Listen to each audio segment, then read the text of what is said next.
And as the field of Republican presidential contenders continues to sort itself out, one name is often mentioned as a possible vice presidential nominee in 2012.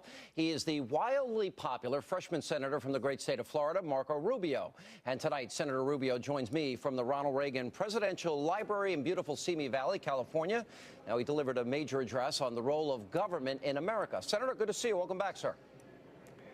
Good talking to you again. I got to tell you, there's a lot of people speculating. All right, this is another big step in the career of Marco Rubio, stepping out on the national stage right there in Simi Valley. What is your reaction to all that talk? I know it's flattering, but is it something it's flattering. Yeah, it is. But they've said it about other people before. They'll say it about other people in the future. I'm here because Ms. Reagan invited me right after the election. It's such a tremendous honor. I grew up Reagan's America. I mean, I was in fourth grade when he swore in, and I was in my senior year in high school when his presidency ended. So Ronald Reagan and the things he stood for defined so much of what I experienced growing up. And to be here today just brought all that back, and to have a chance to talk about. There were two major issues in Ronald Reagan's presidency. One was what would America's role in the world be, and that of course led to the end of the Cold War. And the other is what's the role of government, and what the role of government should be in America. And he fought that battle to try to get us back to the right place. And because we're not there now, we are facing at this day of reckoning that we have basically, the way to understand it is, we have a government. America has built for itself a government that not only we, the richest country in the history of the world, can continue to fund. By the way, while you were in fourth grade, I was graduating from high school, which means I'm older than you, which is really annoying by a pretty long shot. More specifically, you talk I'm getting older too, so. We all are, every day. You talk specifically about what America's role in the world should be. I raised this question last night.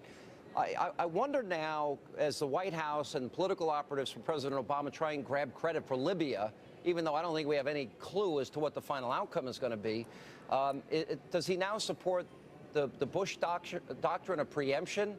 Does he, what does it mean in the short term? What does it mean in the long term? Did we break it? Now we own it, as Colin Powell once said?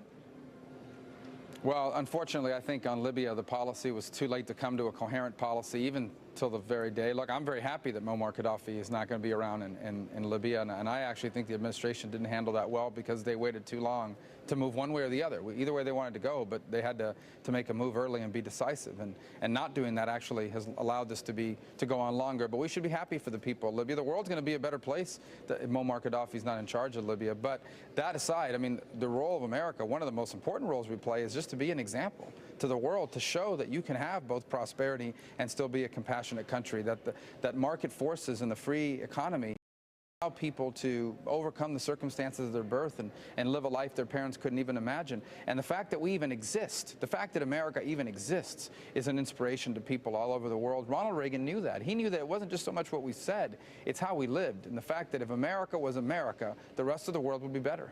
The IMF says that the Chinese economy will overtake the U.S. economy in the year 2016.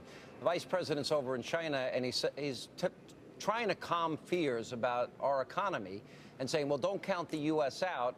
And at the same time, our vice president affirms China's one-child policy. Now, he actually said, well, I fully understand. I'm not second-guessing one child per family. The results are going to be you're in a position, one wage earner will be taking care of 4 retired people. That's not, sustainable. Forced abortions, yeah. The brutality towards women. Because that's a country. What's that?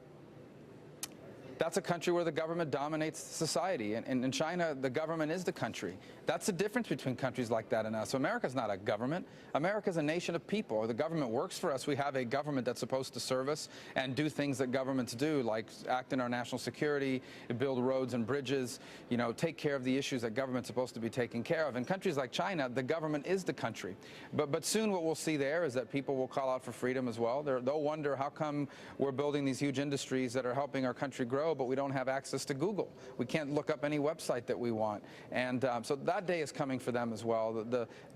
The aspirations that Americans have for their children, their grandchildren, and their families are universal ones. And America needs to continue to be a beacon for the world and lead by example by living and being who we were always meant to be. You're viewed as a leader of the Tea Party movement and loved in the Tea Party movement across the country, which is why I think a lot of times your name has been mentioned for VP, a group that has been accused of being racist, that has been called terrorists.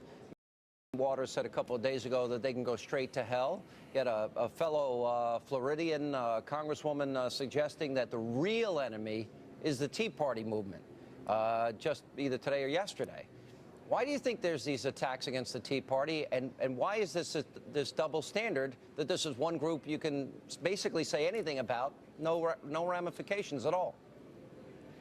Well, without having heard specifically all those comments, I can only tell you that my experience has been that the more heated the rhetoric, the likelier it is they can't win the public policy arguments. Look, the country's headed in a terrible direction, and the policies that this administration has pursued and some of the folks you mentioned have supported have not worked. In fact, unemployment is higher, our economy's not growing. None of this is good news, by the way.